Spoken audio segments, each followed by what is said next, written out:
Nice work, Deep State. The men who killed Kennedy worked for the richest family in the world that founded Israel, the family that has dominated the global economy for the last 200 years, the Rothschilds. Briefly, more than 3,000 architects and engineers have put their names on a petition asserting that jet fuel could not have brought down the buildings on 9/11. 3,000 architects and engineers. World-renowned scholars and scientists agree. Ask any commercial pilot or anyone connected with air defense whether a jetliner could evade air defenses for over an hour and then crash into the Pentagon. They will tell you angrily that 9/11 was an inside job, that the FAA and air defenses were on stand-down. And the trail of who was behind the 9/11 attacks leads right back to Israel and to Donald Trump. The FBI says it wasn't Osama who did 9/11.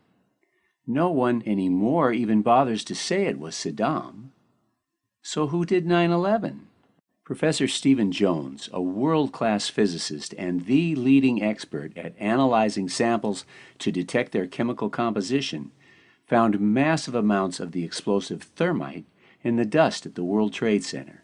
Positively. He also found the unexploded wrappers.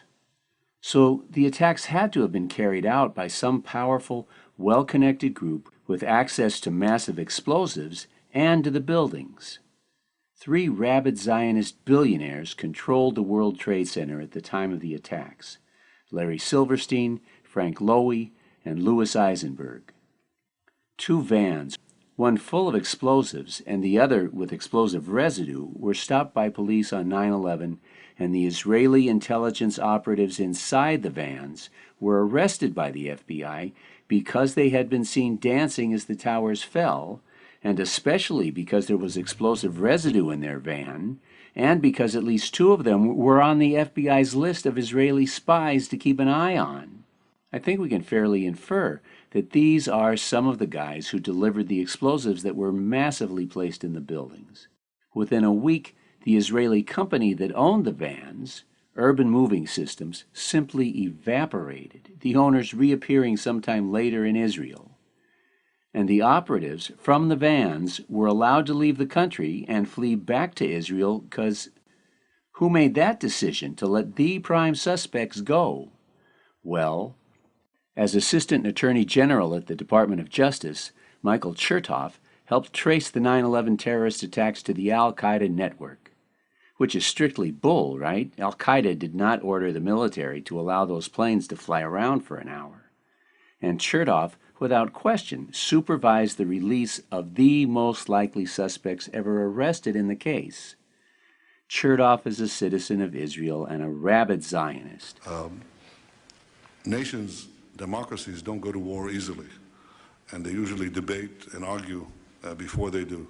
Sometimes they have to be bombed into going to war. This is Israeli Prime Minister Ehud Barak blaming Osama bin Laden an hour after the attacks. Bin Laden sits in Afghanistan. There is a source of terror. Bin Laden, who is behind this very attack, when you and the whole world will realize. Not to be outdone, Netanyahu pointed out that he predicted 6 years before that the World Trade Center would be brought down by terrorists. So I wrote a book in 1995, and I said that if the West doesn't wake up to the suicidal nature of militant Islam, the next thing you'll see is the militant Islam is bringing down the World Trade Center. Not to be outdone, Trump also predicted the attacks, and he predicted that Osama bin Laden would be the culprit. I wrote in the book 2000, 2 years before the World Trade Center came down, I talked about Osama bin Laden, you better take him out. And now people are seeing that, they're saying, you know, Trump predicted Osama bin Laden, which actually is true. But perhaps most critically and despicably and brutally, Trump took this true story of dancing Israeli operatives and he twisted it into a murderous lie about radical Muslims celebrating. You are vindicated on the radical Muslims celebrating. I mean, what's going on here? They were celebrating, and they were celebrating the fall of the World Trade Center. I think that's disgraceful. thousands and thousands of people were cheering as that building was coming down. He is the first president to support Israel's theft of Jerusalem, and Israel's theft of the Golan Heights, and Israel's theft of the West Bank. He openly roots for the success of the genocide and Israel's theft of Gaza. We have to let Israel complete their war on terror. It's a horrible thing, but they have to do it, and they have to do it fast. His son-in-law, Jared, calls the genocide a little trouble. It's a little bit of an unfortunate situation there. And says the Palestinians should just all leave. For whatever reason, here in Gaza, there's refugees from the fighting, and it's unfortunate that nobody's taking the refugees. But also there are real fears. Once Gazans leave Gaza, Netanyahu's never going to let them back in. Maybe, but I'm not sure there's much left of Gaza at this point. So in Gaza's waterfront property, it could be very valuable.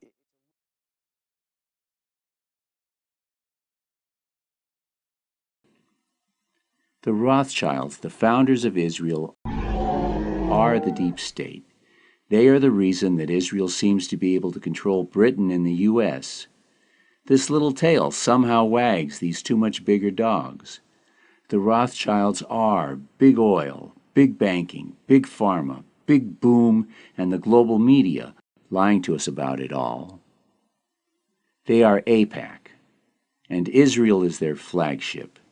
And they own Donald Trump more completely than they have ever owned any president, and they want him back in the White House. So, Donald Trump is a craven slave to Israeli interests. He gives them everything they've ever wanted, jeopardizing U.S. political standing in the Middle East and South Asia, where 1 billion Muslims dominate. And in return, Israel gives nothing back to the U.S. But how does that work? What is the hold that Israel and the deep state have over Trump? I'm open to the suggestion that it doesn't much matter. His craven, abject submission to Israel is plain fact. It's there in your face. Does it matter how that came to be? But it's not a stupid or irrelevant question, so let's take a minute. Another giant whopper in Trump's pantheon of lies about himself is that he's a successful businessman. I'm rich. Yes, I've been a very successful guy, very successful businessman. I made my money as a successful private business person. The truth is that Trump may be the most disastrous businessman in all of history. No fooling. Everything he touches turns to crap, losing many billions for the poor trusting fools who invested in him. In 1990, he made the disastrous decision to borrow billions at super high interest rates so that he could own 3 giant casinos in Atlantic City, so that they could all compete with each other? That's just moronic. And sure enough, within months, Trump owed $4 billion to his debtors, including that $1 billion for which he was personally responsible. Did you get that? His ass was the sole collateral for $1 billion of this $4 billion debt. He was going to lose everything. It was no longer an issue of a bank and a piece of real estate. It was a bank in Donald Trump's actual survival. The Rothschilds, the founders of Israel, the principal leaders of the deep state, bailed him out. They bought him. Okay? We're done, right? No, we're just getting started. In 1992, the Rothschilds continued to keep his head just above water as he led 3 more businesses into bankruptcy. The Trump Castle Hotel and Casino, the Trump Plaza Hotel and Casino, and Trump Shuttle, his very short-lived airline. The Rothschilds helped him regroup and form Trump Hotels and Casino Resorts. And they bailed him out 3 more times with bankruptcies in 2004, 2009, and 2014. This facade he puts on, I'm rich. Yes, I've been a very successful guy, very successful businessman, is a complete fraud. But the Rothschilds have created this illusion, and a very successful fraud it has been for them. But you will have noticed that when an octopus grabs its prey, it isn't satisfied using just one arm, so maybe there's more. Jeffrey Epstein, before he was murdered in his prison cell by the deep state, was a Mossad operative whose job was to lure powerful men to commit sex crimes with underage girls at his parties so that the Mossad could then blackmail them into serving Israel. Epstein led a billionaire lifestyle, mysteriously and unaccountably, since he didn't have any real money. He had a large, luxurious plane and a friggin' island and fancy houses to which he invited political targets of the Mossad, people they would like to get compromising photos of. We don't have any photos of those parties. All we have is these pictures of this quote-unquote party that Epstein seems to have thrown for Trump at Mar-a-Lago. Trump greets Epstein at the door, but strangely, Epstein acts like he doesn't know Trump for some reason. In any case, here, again, Epstein is being the quiet, reserved one. Maybe it's the camera? Or maybe it's because he's laying a trap for Trump, playing it cool to put Trump off his guard, so he can get pictures of him later having sex with these no doubt underage girls. We know Trump likes to talk dirty to other men, bragging about grabbing women's private parts without permission. But we also know that Epstein is a major sex criminal, trafficking underage girls, who is famous for being a womanizer, especially, like me, says Trump, of underage girls. So I have to wonder, what disgusting thing could Trump have said to this low-down monster to get this over-the-top reaction? It had to be something absolutely monstrous. But let's take the time to notice, please. There are no men present. What kind of a party is that? Where a room full of pretty young girls are dancing by themselves, while these filthy, disgusting men are leering at them? Finally, the Donald wades out into the middle of these women and starts aggressively making moves on one of them. But note, again, that he's completely surrounded by women. This isn't a party. It's not even an orgy. It's an exhibition of sex workers. These men are predators, expecting that paid-for services will be rendered by these apparently underage, very young women. These are the pictures we have. Imagine, if you will, what the Mossad has. Are you imagining? Because the octopus isn't satisfied with having two tentacles wrapped around its prey. Many internet commentators have grimaced publicly at these photos. What are we supposed to think? Father and daughter posing suggestively on top of two parrots that are having sex. It's widely observed that Julia Joffe got fired for writing what everyone was thinking. She got fired and Trump got elected.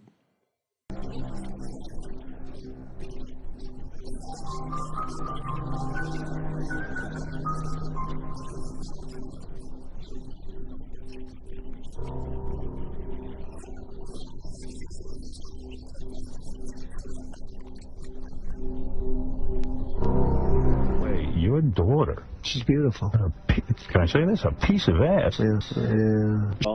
Yeah, she's really something, and what a beauty, that one. If I weren't happily married, and, you know, her father. My daughter, Ivanka. Yeah. She's 6 feet tall. She's got the best body. Weren't my daughter, perhaps I'd be dating her. You know. Stop it! Oh, it's so weird. Stop it. You know what? You are sick. I know, isn't that terrible? Yeah. How Well, you're known for saying outrageous things, Mr. Trump. Who are you, Woody Allen?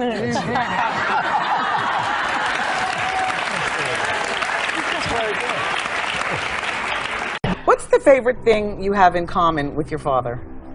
Either real estate or golf. Donald, with your daughter? Well, I was going to say sex, but I can't relate that. Now, in my mind, Trump is staring at the flower arrangement on the table across from the bed, asking himself, is that a camera in there, hidden in those flowers? It seems that it was a camera. We got this picture.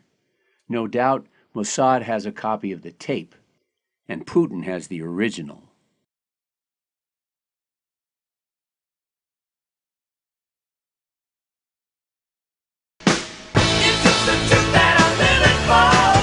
Okay, So Trump lied to us. Duh. He gave us this stuff about, we are going to drain the swamp in Washington, D.C. And then he brought in the richest collection of greedy alligators and snakes in American history, as he would say. He gave us all this stuff about, I'm with you, the American people. And then gave $1 trillion in tax cuts to his billionaire friends. He told You're us, going to have such great health care at a tiny fraction of the cost. And then he did everything he could to subvert the only health care millions of people have. But politics is a lying contest. So how did Trump win? Is he some sort of lying genius? What the hell is going on? It turns out he's not a genius. He's a semi-housebroken, trained baboon. Steve Bannon was the architect of Donald Trump's campaign. It turns out that 2 years before there was a candidate, Donald Trump, Steve Bannon created Cambridge Analytica. And Bannon and Cambridge came up with drain the swamp, build a wall, and deep state in order to trick idiots like me into supporting Trump because he was so independent, so he could cut taxes for billionaires. But Bannon says he stole the idea from the monsters who created Hitler. No foolin'. He told 2 of his closest friends on 2 different occasions in 2 different New Yorker magazine articles that Leni Riefenstahl, Hitler's chief campaign propagandist, was his hero and role model. Captain Karl Mayer was Hitler's boss, training him as a police operative immediately after World War I, before he sent him to organize the Nazi Party. Mayer is the principal source for all information about Hitler during this period, and he says that Hitler didn't hate Jews, but he gave speeches attacking Jews under orders from the German ruling elite. The plan was to mislead German workers into fighting poor Jews, while the elite made plans to start World War II and cut taxes for billionaires. Mayer says Hitler, like Trump, didn't write a single line of his book either, Mein Kampf. It should be less surprising, then, to learn that Cambridge Analytica's approach to develop a program that was carefully concocted to fit in with the wishful thinking of the majority, and then to find a candidate to support it, was stolen from the monsters who put Hitler in power. So when Steve Bannon told his closest friends and associates that he was a careful student of Hitler's rise and of his propaganda, he wasn't kidding. This is a state-of-the-art documentary with extensive footnotes giving detailed sources and evidence.